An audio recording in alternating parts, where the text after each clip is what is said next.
നമസ്തേ. ഒട്ടുമിക്ക പാരൻസിൻ്റെയും പ്രധാന കൺസേണാണ് കുട്ടികളിലെ അമിതമായ ഫോൺ ഉപയോഗം. എന്നാൽ പല അവസരങ്ങളിൽ നമ്മൾ വേണ്ട ശ്രദ്ധ കൊടുക്കാത്തത് മൂലമാണ് ഇത് മറ്റ് പല പ്രശ്നങ്ങൾക്ക് കാരണമാകുന്നത്. കുട്ടികളിലെ അമിതമായ ഫോൺ ഉപയോഗം, സ്ക്രീൻ ടൈം എക്സ്പോഷർ എങ്ങനെ അവരെ ബാധിക്കുന്നു, അതുപോലെ ഏതെല്ലാം രീതിയിൽ ഇത് നമുക്ക് കൺട്രോൾ ചെയ്യാം എന്നതിനെക്കുറിച്ചാണ് ഇന്നത്തെ വീഡിയോയിൽ പറയാൻ ഉദ്ദേശിക്കുന്നത്. Myself Deepika Shekhar, psychologist from Illam CDC.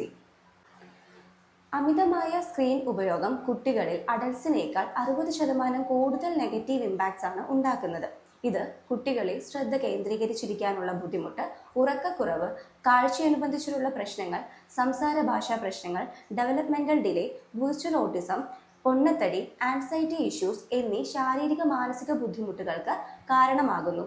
ഇനി പ്രായത്തിനനുസരിച്ച് കുട്ടികൾക്ക് കൊടുക്കാവുന്ന മാക്സിമം ലിമിറ്റ് ഓഫ് ടൈം എങ്ങനെയെന്ന് നോക്കാം. ഇതനുസരിച്ച് 2 വയസ്സിന് താഴെയുള്ള കുട്ടികൾക്ക് സ്ട്രിക്ട്ലി സ്ക്രീൻ ടൈം അവോയ്ഡ് ചെയ്യുകയും 2 മുതൽ 5 വയസ്സ് വരെ പ്രായം ചെന്ന കുട്ടികൾക്ക് 1 മണിക്കൂർ ഇടവിട്ടുള്ള സ്ക്രീൻ ടൈം പാരന്റൽ കോവാച്ചിങ്ങോടുകൂടെയും 5 മുതൽ 10 വയസ്സ് വരെയുള്ള കുട്ടികൾക്ക് 2 മണിക്കൂറിന് താഴെ സ്ക്രീൻ ടൈം പാരന്റൽ സൂപ്പർവിഷനോട് കൂടെയും ചെയ്യാവുന്നതാണ്. ഇനി എങ്ങനെ സ്ക്രീൻ ടൈം ലിമിറ്റ് ചെയ്യാമെന്ന് നോക്കാം.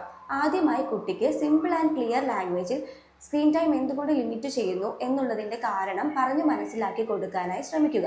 കംപ്ലീറ്റ്ലി അവോയ്ഡ് ചെയ്യുന്നതിന് പകരം ഗ്രാജുവലി ടൈം കുറച്ചു കൊണ്ടുവരാനായി നോക്കുക. കുട്ടിക്ക് സ്ക്രീൻ ടൈം ലിമിറ്റ് ചെയ്യുമ്പോൾ എൻഗേജ് ചെയ്യാനായി മറ്റെന്തെല്ലാം കാര്യങ്ങളുണ്ട് എന്നുള്ളത് പാരൻസ് ഉറപ്പ് വരുത്തേണ്ടതുണ്ട്.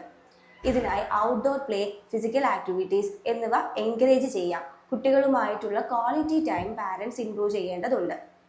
ഇനി കുട്ടിയിലെ മിക്ക ക്യാരക്ടേഴ്സും അവർ മുതിർന്നവരിൽ നിന്ന് കോപ്പി ചെയ്യുന്നതാണ്. ഇതിന് റോൾ മോഡലിംഗ് എന്നാണ് പറയുന്നത്.